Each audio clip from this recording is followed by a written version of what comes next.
జిల్లా స్థాయి నాయకులు, రాష్ట్ర స్థాయి నాయకులు ఇక్కడ ఒక రోజు పాటు కూర్చొని మన రాష్ట్రంలో రాజకీయాల గురించి, పార్టీల గురించి, వాటి అభివృద్ధి నమూనాల గురించి లోతైన విశ్లేషణ, చర్చ చేసుకోవాలని మనం ఇక్కడ వచ్చాము.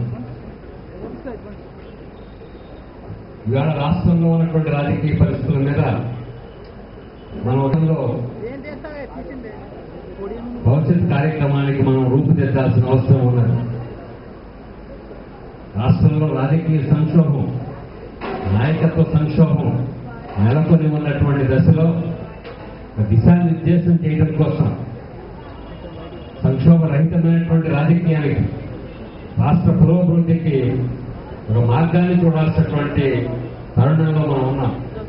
లేకపోతే ఈ రాష్ట్రంలో ఒక పక్క పరిపాలన సాగదు, ఒక పక్క ఏ కార్యక్రమాన్ని చేయనటువంటి నెగిటివ్ పాలిటిక్స్ రాష్ట్రాన్ని పాలించే స్థితి మనకు కనిపిస్తూ ఉన్నది. అందుకని ఈ నేపథ్యంలో ఈ నాయకత్వ సదస్సుకి ఒక ప్రత్యేక ప్రాధాన్యత ఉన్నది. ఆ రాష్ట్రానికి, రాజకీయ సంక్షోభానికి, భవిష్యత్తుకి దిశానిర్దేశం చేయగలిగినటువంటి శక్తి, ఉన్నటువంటి సమస్యలకి పరిష్కారం చూపించగలిగిన శక్తి లోక్సత్తా మాత్రం. ఆ శక్తిగా మనం ఈవేళ మనం చేసేటువంటి చర్చల్లో ప్రతిఫలించాల్సిన అవసరం ఉందని నేను భావిస్తున్నాను. అలాగే మనం సంస్థాగతంగా ఈ పార్టీని బలోపేతం చేయడానికి, పార్టీని ప్రజల దగ్గర తీసుకెళ్లాలి. అంతిమంగా మనం పట్టణాల్లో, వార్డుల్లో, గ్రామాల్లో అయితే, మండలాల్లో అయితే గ్రామాల్లో అక్కడ మన పార్టీ జెండా ఎగరాలి. దానికి మనం ఒక కార్యక్రమాన్ని రూపొందిస్తున్నాం.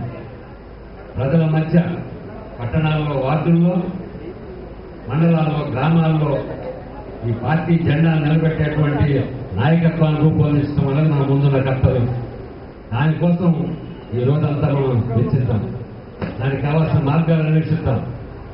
ఆ ప్రజల దగ్గరికి మనం పోకుండా, మన పార్టీ కార్యకలాపాలు అక్కడ లేకుండా ఈ పార్టీ ముందుకు పోవడం సాధిస్తాం.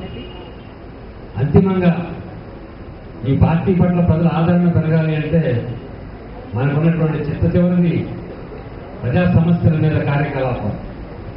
మనం ఎంత కార్యకలాపాలు సాగించగలిగితే, మనదైన రీతిలో, మనదైన పరిష్కారాలతో, మనదైన పద్ధతులతో మనం చేయగలిగితే ఈ పార్టీ ముందుకెళ్ళడానికి అవకాశం ఉంది. అందుకని ఇప్పుడు ఈ నాయకత్వ సదస్సులో మీరు ఆలోచన చేయండి. ఈ రాష్ట్రంలో ఉన్న సంక్షోభానికి పరిష్కారాలు ఏమిటి? మన పార్టీని గ్రామీణ స్థాయికి, వార్డు స్థాయికి తీసుకెళ్లే పద్ధతులు ఏమిటి? ప్రజా సమస్యల మీద పోరుబాటు పడడానికి, ఆందోళన చేయడానికి, కార్యకలాపాలు సాగించడానికి పద్ధతులు, మార్గాలు అన్వేషించాలి. ఇది ఒక మూల మలుపు మనం తిరగాల్సిన దశలో ఉన్నాం.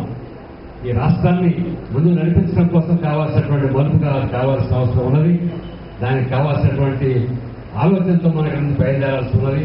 అందుకని నేను ఈ రెండు మొక్కలు నేను మనవి చేసి, మన లోక్సత్తా పార్టీ వ్యవస్థాపకులు, మన అధ్యక్షులు డాక్టర్ జయప్రకాష్ నారాయణ గారిని దేశ రాజకీయాలు, రాష్ట్ర రాజకీయాలు, మన రాజకీయం ఒక దిశానిర్దేశం చేయాల్సిందిగా వారందరినీ కోరుతూ వారిని వచ్చి ప్రసంగించాల్సిందిగా కోరుతున్నాం.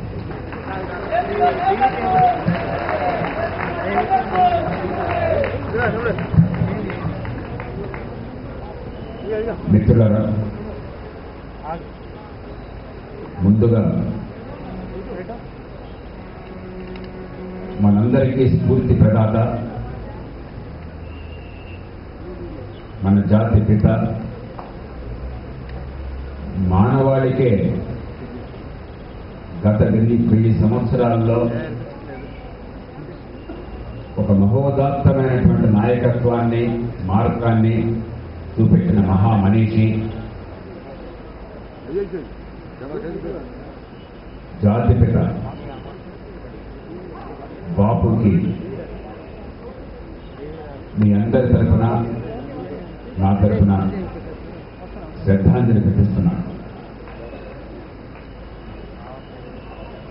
అలాగే ఈవేళ అక్టోబర్ 11వ తేదీ మరో మహనీయుడు, ఈ దేశంలో 2వ స్వతంత్రం కావాలని నినదించి స్వేచ్ఛ కోసం, పౌర హక్కుల కోసం, అధికార వికేంద్రీకరణ, సామాన్యుడి ఉన్నతి కోసం జీవితం అంతా ఏ పదవులు ఏ భోగాలు ఆశించకుండా రాజీ లేని పోరాటం చేసి మనందరికీ స్ఫూర్తిగా నిలిచి విషాదంలో మరణించినటువంటి లోక్ నాయక్ జయప్రకాష్ నారాయణ్, ఆయన జన్మదినం ఇవాళ 110వ జన్మదినం. ఆయన స్మృతికి అంజలి ఘటిస్తున్నాను. నీతివంతమైన రాజకీయాలు ఎంత అవసరమో, నీతిని కాపాడడం కోసం, అధికారాన్ని అదుపులో ఉంచడం కోసం వ్యవస్థీకృతమైన ఏర్పాట్లు అంతే అవసరం అని చెప్పని పూర్తిగా అర్థం చేసుకుని నిరుపేదలకి,